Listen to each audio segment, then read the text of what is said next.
you very much. The gentleman, Mr. Kelly, please do not leave because I want you to know that I am more offended as an African-American woman than you will ever be. And this business about making America great again, it is your president that's dividing this country. And don't talk to me about the fact that we don't understand what happens on the automobile. No, I will not yield. No, I will not yield. Okay. Don't tell me that we don't understand. That's the attitude that's been given toward women time and time again. The gentlelady will suspend. The chair wishes to remind all members that they are to address their remarks to the chair. Gentlelady will continue. The chair, but don't stop me in the middle when you didn't stop him in the middle. And so I shall continue.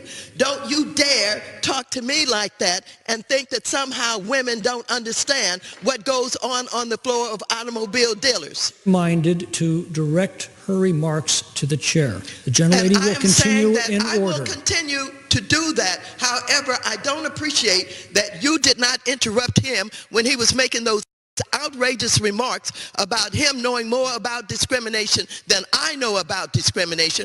I resent that, and I resent the remark about making America great again. He's down here making a speech for this dishonorable president of the United States of America. Having said that, I reserve the balance of my time, and no, I do not yield not 1 second to you. Not 1 second.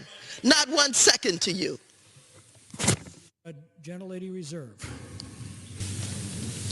Mr. Speaker, at this time, I am very pleased to yield 2 minutes to the gentleman from Pennsylvania, Mr. Kelly, an outstanding member of the Ways and Means Committee and chair of the Congressional Auto Caucus. The gentleman from Pennsylvania is recognized for 2 minutes. Thank you, Chairman. Thank you very much for giving me some time. I know I just heard the phrase that I am appalled by what's taking place on the floor today. I would tell you, I join in those comments, and I really do believe that.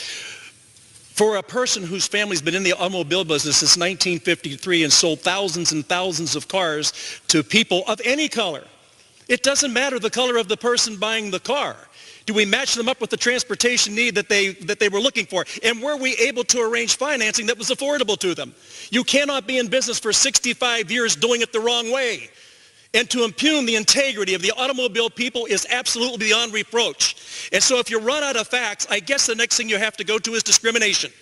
And when we talk this way, it is so divisive, but that's the platform. Let's divide them. Let's try to separate them. The color of the skin, the shape of their eye, their gender. Let's make sure that we can make every statement possible to show that there are bad people out there doing things to other folks. And it's only by discrimination that these things get done. I will tell you, I am greatly offended as a member of the automobile industry and as someone who has served thousands of people. If you think the dealers are that bad, please go to your hometown and look at the Little League fence and find out whose name's out there. Look at your high school programs and see who it is that's funding all these things. Go to any charity and see who's on the list of who takes care of people.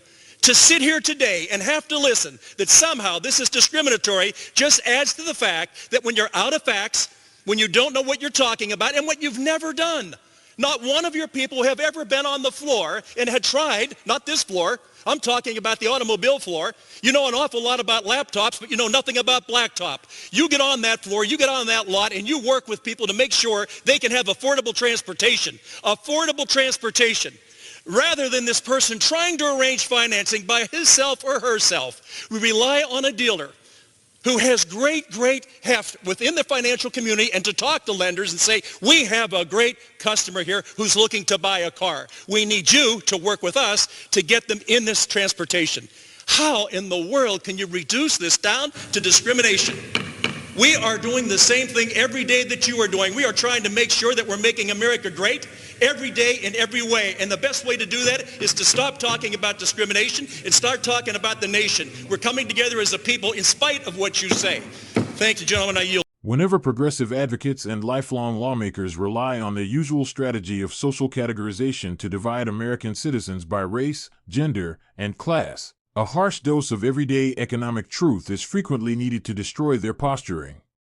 This intense confrontation hit a peak within the chambers of the United States House of Representatives as Congressman Mike Kelly took the podium to completely deconstruct Congresswoman Maxine Waters' fierce effort to label regional auto sellers as centers of institutional bias. Instead of allowing these broad charges to remain uncontested, Kelly initiated an unyielding, data-driven pushback that revealed the extreme agenda for its true nature.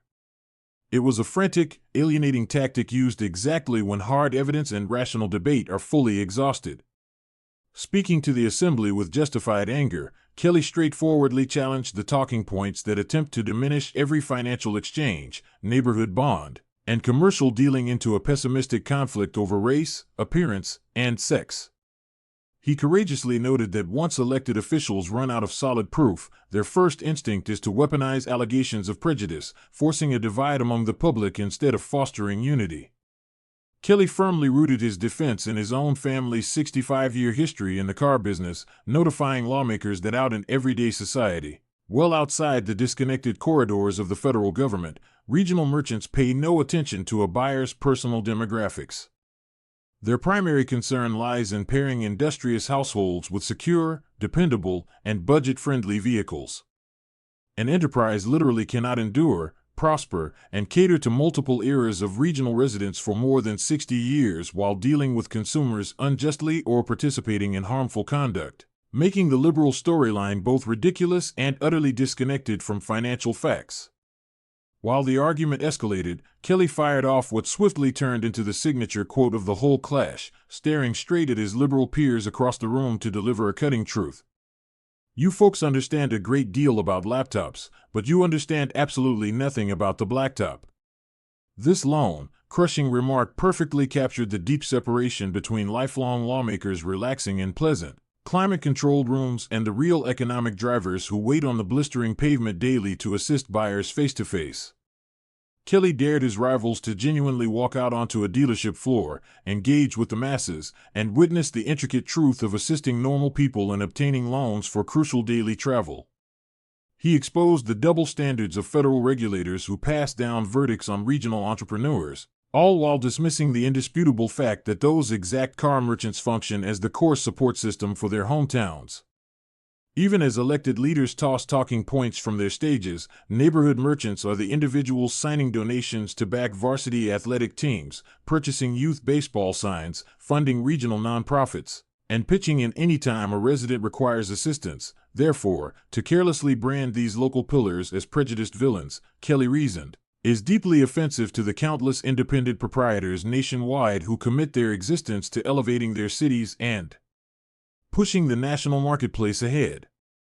The sheer force of Kelly's uncompromising stance sent ripples across the congressional room, sparking an instant and heated eruption from Maxine Waters, who entirely dropped her professionalism during the session. Noticeably rattled and seething in her chair, Waters wildly waved her arms, yelled past the presiding officer's gavel, and intensely proclaimed that she felt profoundly insulted as a black female, fiercely dismissing the idea that independent merchants or right-leaning legislators comprehended prejudice more accurately than she could. Showcasing severe procedural tension, she hostilely declined to surrender a solitary moment of her leftover clock to Kelly, frantically attempting to silence the audio feed and seize back command of an argument that had essentially escaped her hold. However, regardless of her theatrical emotional display and stubborn unwillingness to participate in additional discussion, the foundational ruin to her argument was already finalized.